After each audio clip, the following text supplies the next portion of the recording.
Like and subscribe for more educational content.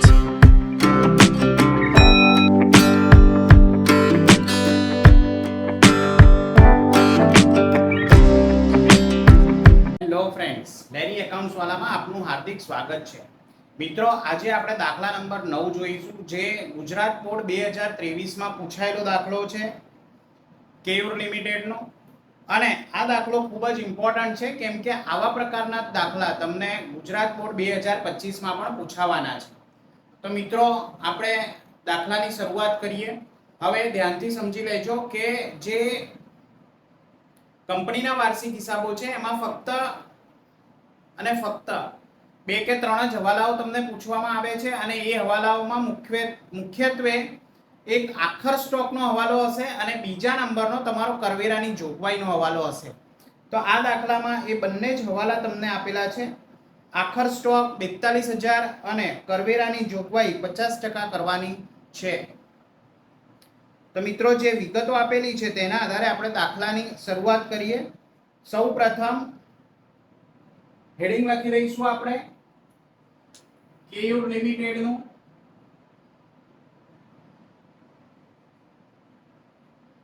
Keyur લિમિટેડનું તારીખ 31/3/2017 ના રોજનું નફા નુકસાન ખાતું. એવી જ રીતે અહીંયા કેયુર લિમિટેડનું તારીખ 31/3/2017 ના રોજનું પાકું સરવૈયું. હવે મિત્રો, આપણે દાખલાની શરૂઆત કરીએ. સૌપ્રથમ ઇક્વિટી શેર મૂડી આપેલી છે. એ ઇક્વિટી શેર મૂડી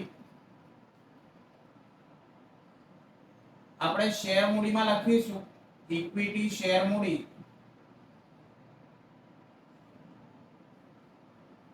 રૂપિયા 2,40,000 અંદરના કોલમમાં લખીશું. ઓફિસ અને વેચાણ ખર્ચા. મિત્રો, તમને ખ્યાલ છે ઓફિસ અને વેચાણ ખર્ચા એ નફા નુકસાનના પત્રકમાં જે છેલ્લી વિગત છે આપણી કે અન્ય ખર્ચા, એમાં લખવામાં આવશે ઓફિસ અને વેચાણ ખર્ચા. ઓફિસ અને વેચાણ ખર્ચા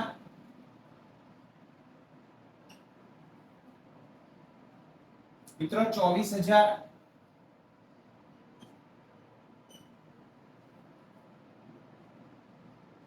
ત્યારબાદ તમને ખરીદી આપેલી છે 4,26,000. એ ખરીદીના ટાઇટલમાં લખીશું 4,26,000 ખરીદી. ત્યારબાદ 10%ના ડિબેન્ચરો. મિત્રો, 10%ના ડિબેન્ચર એ આપણા ઉછીના નાણાં છે, જમા બાકી આપેલી છે, એટલે તેને આપણે દેવા સાઈડ લખીશું. 10%ના ડિબેન્ચર રૂપિયા 1,20,000. ત્યારબાદ વેચાણ 9,60,000 આપેલું છે. તો વેચાણની ઉપજ નફા નુકસાનના પત્રકમાં 9,60,000. ત્યારબાદ સોફ્ટવેર. મિત્રો, સોફ્ટવેર એ આપણી અદ્રશ્ય મિલકત છે, માટે અદ્રશ્ય મિલકતમાં આપણે સોફ્ટવેર લખી દઈશું 1,20,000. ત્યારબાદ મજૂરી. મજૂરી એ આપણા કર્મચારી લાભના ખર્ચામાં મિત્રો લખવામાં આવશે, એટલે મજૂરી રૂપિયા 24,000.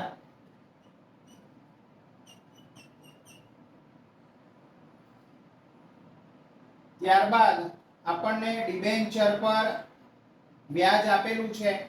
ડિબેન્ચર પર વ્યાજ મિત્રો એ આપણું નાણાકીય ખર્ચ છે, માટે એને આપણે નફા નુકસાનના પત્રકમાં ડિબેન્ચર વ્યાજ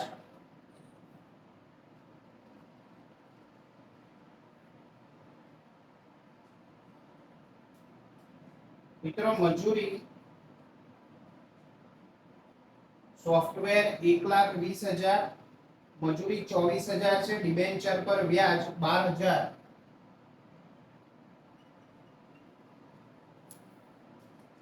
ત્યારબાદ પગાર. પગાર મિત્રો આપણો કર્મચારી લાભના ખર્ચમાં જ આવશે. પગાર રૂપિયા 3 લાખ.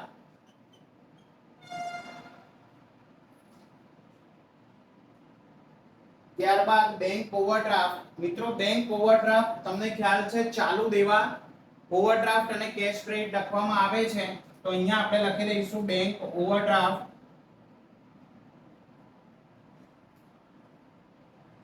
14,000 રૂપિયા આપેલા છે. ત્યારબાદ જમીન અને મકાન. જમીન મકાન એ આપણી દ્રશ્ય મિલકત છે, માટે જમીન મકાન આપણે દ્રશ્ય મિલકતોમાં લખીશું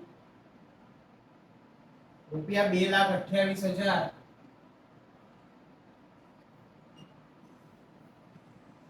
ત્યારબાદ શરૂઆતનો સ્ટોક આપણને આપેલો છે, તો સ્ટોકમાં ફેરફારમાં આપણે શરૂઆતના સ્ટોકમાંથી આખર સ્ટોક બાદ કરીશું. શરૂઆતનો સ્ટોક માઈનસ આખર સ્ટોક. મિત્રો હમણાં શરૂઆતનો સ્ટોક આપણને 36,000 રૂપિયા આપેલો છે, તે લખી દઈએ. મળેલ વટાવ. મિત્રો મળેલ વટાવ એ આપણી અન્ય આવક છે, તો મળેલ વટાવ અન્ય આવકમાં લખીશું રૂપિયા 15,600. ત્યારબાદ દેવાદારો. દેવાદારો એ વેપારી લેણા છે મિત્રો, તો દેવાદારો આપણે વેપારી લેણામાં લખીશું રૂપિયા 1,80,000. આમ મિત્રો આપણે જે કાચું સરવૈયું છે એની બધી જ વિગતો અહીંયા લખી દીધી છે. હવે આપણે હવાલાઓ સોલ્વ કરીશું. હવાલામાં સૌપ્રથમ હવાલો છે આખર સ્ટોક. મિત્રો આખર સ્ટોક, સ્ટોકમાં જે ફેરફાર છે એમાં શરૂઆતના સ્ટોકમાંથી બાદ થશે, એટલે અહીંયા 6,000 રૂપિયા માઈનસમાં રકમ આવશે, એટલે એને આપણે બ્રેકેટમાં લખેલું છે. અને આ જ આખર સ્ટોક બીજું આપણું માલ સામગ્રી કહેવાશે, એટલે એને પાકા સરવૈયામાં આખર સ્ટોક ની રકમ રૂપિયા 42,000 લખીશું. હવે કરવેરાની જોગવાઈ 50% કરવાની છે, તો સૌપ્રથમ મિત્રો આપણે આવકમાંથી ખર્ચા બાદ કરી લઈએ, એ પ્રમાણે આપણે કરવેરાની જોગવાઈ કરવાની થશે. તો મિત્રો આપણી સૌપ્રથમ કુલ જે ઉપજ છે એ કુલ ઉપજ આપણી જોઈ લઈએ. 9,75,600 એ આપણી કુલ ઉપજ છે. હવે ખર્ચામાં મિત્રો 4,26,000 માઈનસ 6,000 વત્તા 24,000 વત્તા 3 લાખ વત્તા 12,000 વત્તા 24,000 એટલે 7,80,000 મિત્રો આપણા કુલ ખર્ચા આવી રહ્યા છે. 7,80,000. હવે આ 7,80,000 જે છે એમાંથી આપણે 9,75,600 બાદ કરી દઈશું, એટલે 1,95,600 રૂપિયાનો આપણો કરવેરા પહેલાનો નફો આવી રહ્યો છે મિત્રો. હવે 1,95,600 ના 50% લેખે આપણે જોગવાઈ કરવાની છે, એટલે 97,800 ની જોગવાઈ થશે, અને 97,800 આપણો કરવેરા બાદનો નફો વધશે. હવે મિત્રો આ કરવેરાની જે જોગવાઈ છે એ આપણી ટૂંકા ગાળાની જોગવાઈમાં લખવું પડશે આપણે, એટલે કરવેરાની જોગવાઈ 97,800 અને આ જે કરવેરા પછીનો નફો છે અનામત વધારામાં નફા નુકસાનના પત્રકમાંથી આપણે લાયા છે 97,800 રૂપિયા લખવા પડશે. બસ મિત્રો, અહીંયા આપણું નફા નુકસાનનું પત્રક કમ્પ્લીટ થાય છે. હવે આપણે પાકા સરવૈયામાં આવીએ છીએ. પાકા સરવૈયામાં સૌપ્રથમ આપણે જે શેર હોલ્ડરના ભંડોળો છે તેનો સરવાળો કરી લઈએ. 2,40,000 વત્તા 97,800 એટલે 3,37,800. ત્યારબાદ બિન ચાલુ દેવામાં ફક્ત એક જ વિગત છે, તો એ એક વિગતને આપણે બહાર લઈ જઈએ. 1,20,000 ની એક વિગત છે. ત્યારબાદ ચાલુ દેવામાં બે વિગતો છે આપણી પાસે, કુલ 14,000 વત્તા 97,800 એટલે 1,11,800. હવે 1,11,800 વત્તા 1,20,000 વત્તા 3,37,800 એટલે 5,69,600 રૂપિયા આપણો મિલકત બાજુનો મૂડી દેવા બાજુનો સરવાળો આવી રહ્યો છે. હવે આપણે મિલકત બાજુ જઈએ છે. મિલકત બાજુમાં આપણી પાસે બે જ મિલકતો છે, તો તેનો આપણે સરવાળો કરી લઈએ. 2,28,000 વત્તા 1,20,000 એટલે 3,48,000 ની આપણી મિત્રો બિન ચાલુ મિલકતો છે. અને જે ચાલુ મિલકત છે તેમાં આપણી પાસે 1,80,000 વત્તા 41,000 એટલે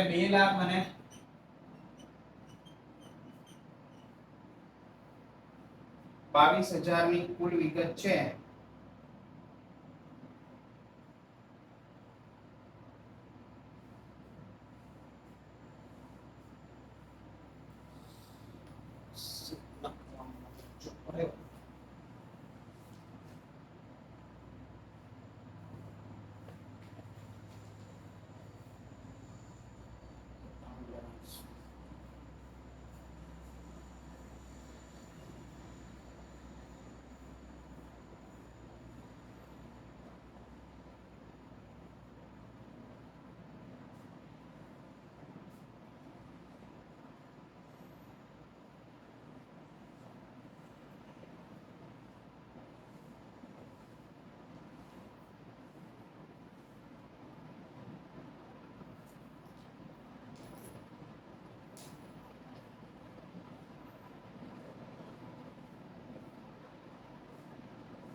$14,400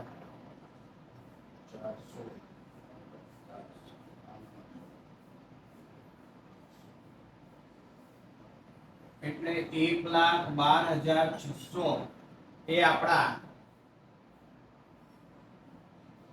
1,12,200 એ આપણી ચાલુ દેવાનો સરવાળો થાય છે. તો આનો આપણે કુલ સરવાળો કરીએ તો 3,37,800 વત્તા 1,20,000 વત્તા 1,12,200 એટલે 5,70,000 નો મિત્રો આપણો મૂડી દેવા બાજુનો સરવાળો થાય છે. હવે મિલકતો બાજુ, બિન ચાલુ મિલકતોમાં બે જ મિલકતો છે, એનો જે કુલ સરવાળો છે 3,48,000 રૂપિયા છે. જ્યારે ચાલુ મિલકતો છે એમાં પણ બે જ મિલકતો છે, તેનો સરવાળો 2,22,000 રૂપિયા છે. આમ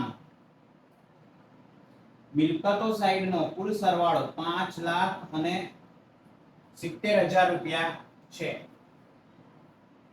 હવે મિત્રો આ આપણો દાખલો આખો કમ્પ્લીટ થાય છે. હવે નેક્સ્ટ દાખલામાં આપણે ઘણી બધી વાર પૂછાયેલો એવો દાખલો છે. આ દાખલાને તમે વધુ ને વધુ લોકો વચ્ચે શેર કરતા રહો અને આ ચેનલને સબસ્ક્રાઇબ કરતા રહો. થેન્ક યુ વેરી મચ મિત્રો. આપ લોકોનો ખૂબ ખૂબ આભાર.